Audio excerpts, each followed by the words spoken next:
Lot 740 is the Jaguar. Here we are. We'll just give you a little tour around the car. So together with the videos and the photographs, it just gives you more of a feel for what we've got. So let's go around the outside first. She's bright. However, a number of you would want to see improvements in the bodywork. The lines are fairly good, and she's not too swollen along the bottom there, as you often see. You often see the doors that stick out, you know, to a couple of centimetres where they've been filled with filler and so forth. But it has to be said, there are imperfections in every panel, and it looks great from here, and that will do for some. There you go. But for many, sadly, I feel it would need to be repainted. There's an awful lot of information there about it that the vendors supplied. That's photographs, so you could be able to pause the video, or more importantly, have a look at the photographs, and you'll be able to read that at your leisure. Inside, it's quite straight actually. It's nice on the door cards, it's nice on the seats. It's very nice on the headlining, in fact. We'll just open the bonnet as well. Just, if you just lean in and, yeah, just unlock that rear door.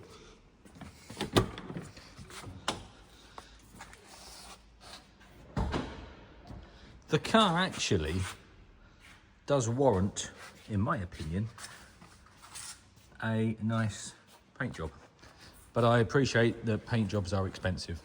And I appreciate that 420 Jags in the world of classic cars arguably are not. Michael, do you just want to just fire it up? There's a manual choke switch just inside the car, which is nice, turns it on and off.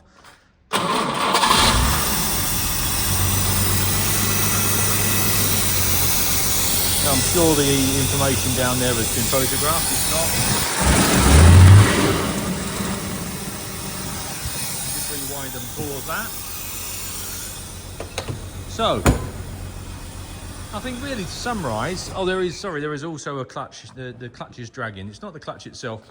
There's quite a detailed explanation, I believe, on the sheet here, which explains, it takes a little bit of following, but I think the gist of it is the master cylinder or the slave cylinder was replaced with perhaps a new old stock item, and it hasn't quite worked out. Basically, yeah, it does tell you. Tells you in quite detail, but basically it's not a clutch internal mechanical issue.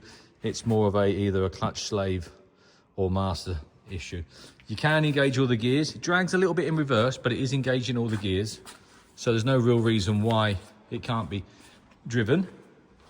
But it doesn't actually install confidence, so that wants addressing, I would suggest, fairly quickly. So there you go, guys. Now, we describe these cars as entry-level cars. By that, the owner of this car, I think, ran away with the idea that we meant that a 420 model Jaguar was an entry-level Jaguar.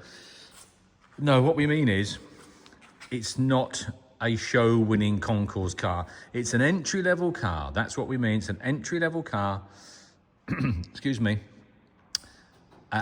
in an entry-level condition. So very usable. I'm sure mechanically should be nice.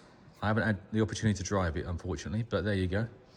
But it is an entry-level car, so it's a very usable 420 Jaguar.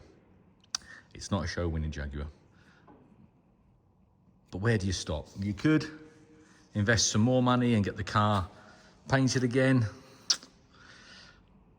I don't know, it's a difficult crossroads to be stood at. I would suggest you leave it as it is and just enjoy the car, and without making it or taking the car to the level where you're just worried about parking it, leaving it, anyone marking the car, you know, you're still going to be disappointed. Of course we are disappointed if anybody marks on any of our cars, but I would suggest you just enjoy it as it is. So there's been a fair bit of interest already. I'm sure there'll be some more. That's the Jaguar 420.